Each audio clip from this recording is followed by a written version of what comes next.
So dear students, in last section we have seen hashing and the various hash functions that are used for mapping the element to the particular slot.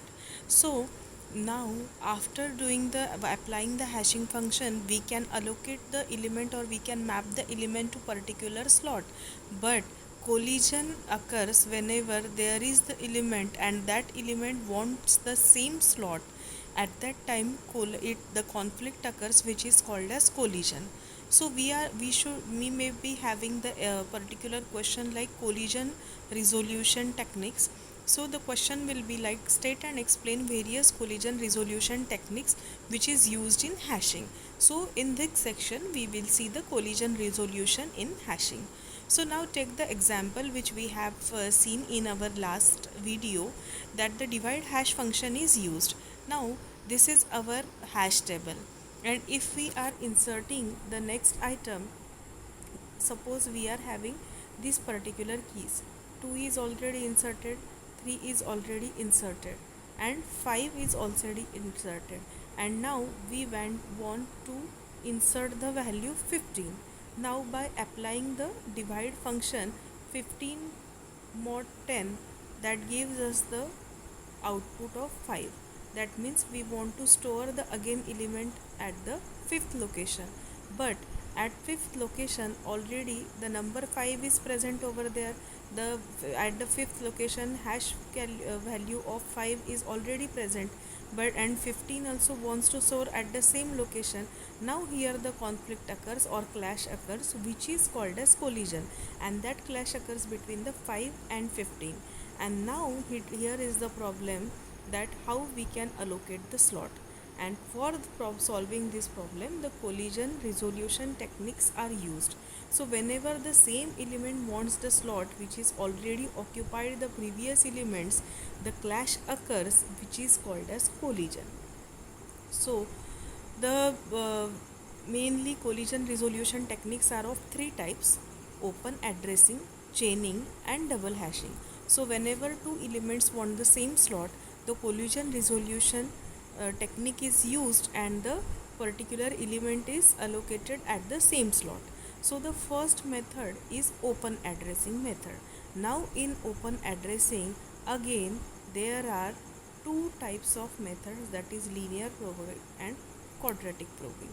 So in open addressing method, when the key collides with another key, then the collision is resolved by finding the next available entry.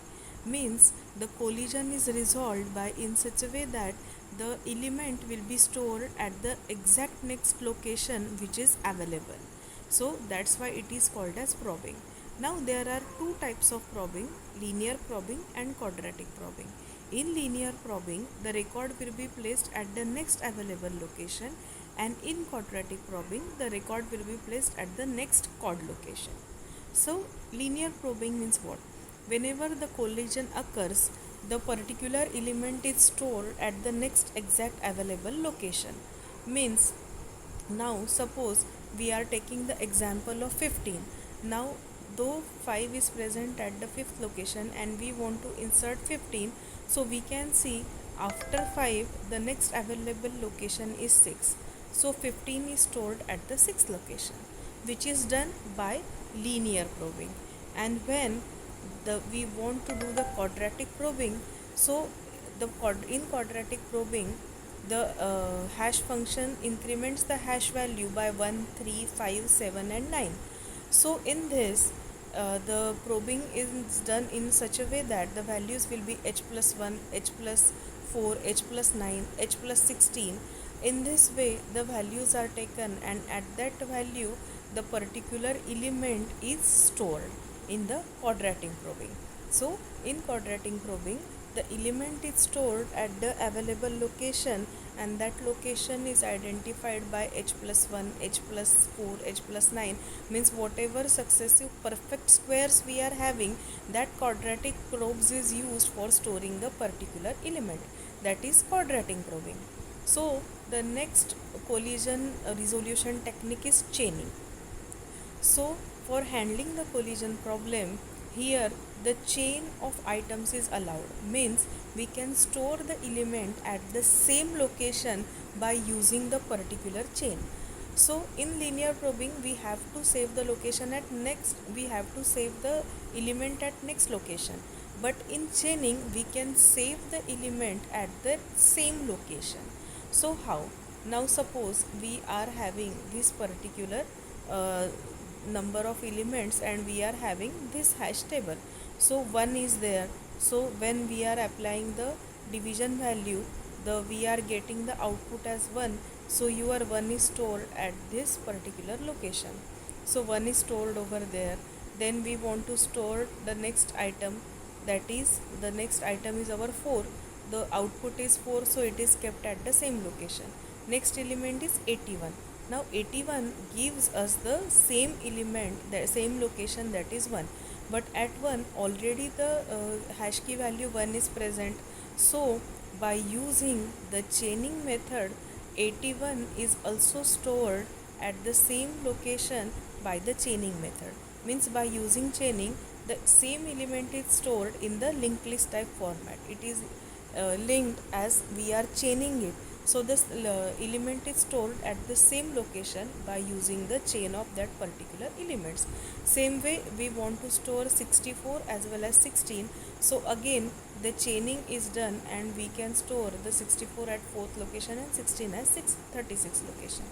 That is nothing but chaining. And the third way is bucket addressing. So in bucket addressing, the elements are stored in the bucket which is associated with each address. Means with each address bucket is attached, means these are nothing but the values which are stored at the addresses. So with address and with key values, the bucket is assigned with for each and every value. So in that bucket we can store the element, and the bucket is a nothing but the block of space which is very large to store the multiple items. So we are having 11, 42, 35, 16 and 29 at the various location. Now we want to insert 21. So 21, the after applying division method we are getting the value 1. So 21 is kept at 1, 25 is kept at 5 and 39 is kept at 29. But now again we want to store the element 1 and 15, and when we are applying the division technique on 1, we are getting again the output of 1. But now your hash value is also there, that is 11 is present at 1. In bucket value also the particular element is stored, means your bucket is full. Same way it is full for the 15th location. So whenever the bucket is full and we still want to store the particular element, so at that time linear probing is used and 1 is stored or the element is stored at the next available location. So 1 is stored over here and 15 is stored over here. So in this way the particular bucket addressing has been done.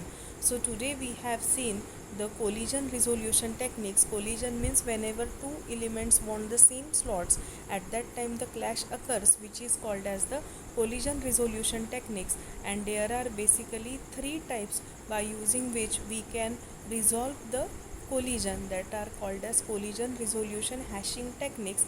First one is probing, in that linear probing and quadratic probing we have seen. Second one is chaining, in that we can store the element at the same location. And third one is called as bucket addressing, where bucket is stored with each and every location, and still if the bucket is full we can use the linear probing for saving the element. Thank you.